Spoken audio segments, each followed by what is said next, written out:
ठाकरे गटाने एक photo post केला आणि भाजपवर निशाणा साधला आणि मग काय भाजपने व्हिडिओ पोस्ट करत या टीकेला उत्तर दिलं। मग काय पुन्हा ठाकरेंनी नवा फोटो बाहेर काढला आणि भाजपवर टीका केली आहे। फोटो आणि व्हिडिओतून सुरू झालेल्या या वादाच्या केंद्रस्थानी मात्र एकच नाव आहे आणि ते नाव आहे सलीम कुत्ता आणि केंद्रस्थानी आहे ती पार्टी। पाहूयात त्या पार्टीवरून ठाकरे गट आणि भाजपमध्ये कसा वाद रंगलाय। संजय राऊतांनी बावनकुळेंचा मकाऊत कसिनो खेळतानाचा फोटो पोस्ट केला। मग भाजपनं ठाकरे गटाच्या सुधाकर बडगुजर यांचा बॉम्बस्फोट हल्ल्यातील आरोपी सलीम कुत्ता सोबतचा व्हिडिओ पोस्ट केला। आता संजय राऊतांनी पुन्हा नवा डाव टाकला।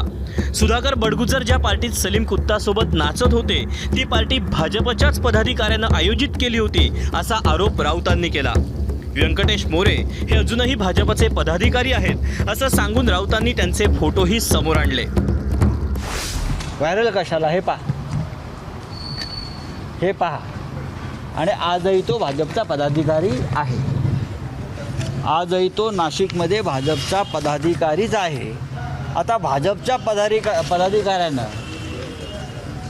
नाशिकमधल्या आपल्या राजकीय इतर पक्षाच्या सर्व पक्षीय सहकाऱ्यांसाठी एखादं जेवण आयोजित केलं असेल तर आपली परंपरा आहे तिथे जाणं, बसणं, चर्चा करणं, ठीक आहे। त्याच्यामुळे जी काय भाजपमधले जे काय सलीम कुत्ताचे सहकारी जे काय प्रश्न विचारतायत त्याने आधी आपल्याकडे पाहावं, एक बोट स्वतःकडे आहे ते पाहावं। मुळात त्या संबंधित गुन्हेगाराला पॅरोल कोणी दिला, कोणी सोडलं, गृहमंत्री कोण होतं त्याची चौकशी करा। जर तो एवढा भयंकर अपराधी होता असं आपण म्हणताय काय बॉम्बस्फोटातला मला माहीत नाही, तर त्याला तुरुंगाच्या बाहेर सोडण्याची परवानगी कोणत्या गृहमंत्र्याच्या सहीनं झाली? जे व्यंकटेश मोरेंवर राऊतांनी आरोप केलेत ते नेमके आहेत तरी कोण? व्यंकटेश मोरे भाजप कामगार मोर्चाचे नाशिक लोकसभा संयोजक आहेत। व्यंकटेश मोरेंवर नाशिकच्या विविध पोलीस ठाण्यात खुनाचा प्रयत्न यांसह अनेक गुन्हे दाखल आहेत। खुनाच्या गुन्ह्यात व्यंकटेश मोरेंना जन्मठेपेची शिक्षा सुनावण्यात आली। व्यंकटेश मोरे सध्या जामिनावर बाहेर आहेत।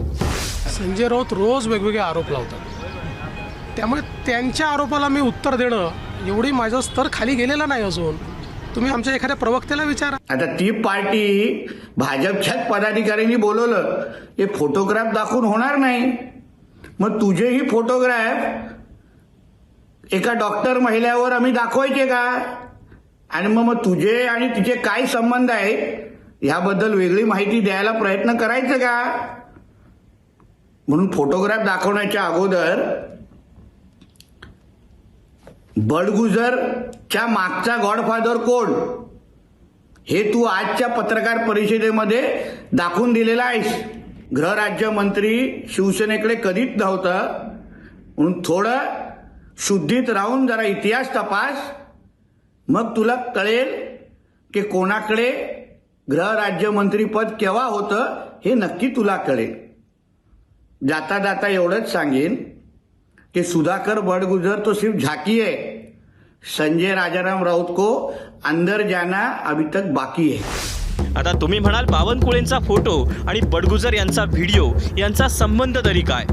मी ऐकलं बडगुजरांचे मुलं तिथे पण होते, आपला मकाऊला त्यांनी फोटो काढला ना बावनकुळे, अशी असंख्य कारण आहेत। मकाऊचा काहीतरी व्हिडिओ चंद्रशेखर बावनकुळे यांचा म्हणे बडगुजर त्यांच्या कुटुंबियांनी दिला म्हणून त्यांच्यावरती कारवाई झाली। हे कारवाईचं कारण होऊ शकतं की कुठला तरी एक व्हिडिओ कोणीतरी दिला आणि म्हणून आम्ही बडगुजर यांच्यावर कारवाई, म्हणजे कायदा आपला अशा पद्धतीनं काम करतो।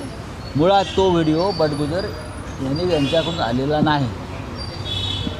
बाळासाहेब ठाकरे यांची मी शपथ घेऊन सांगतो, मी कधी मी एक तर शपथ घेत नाही आणि बाळासाहेब ठाकरे माझं दैवत आहे।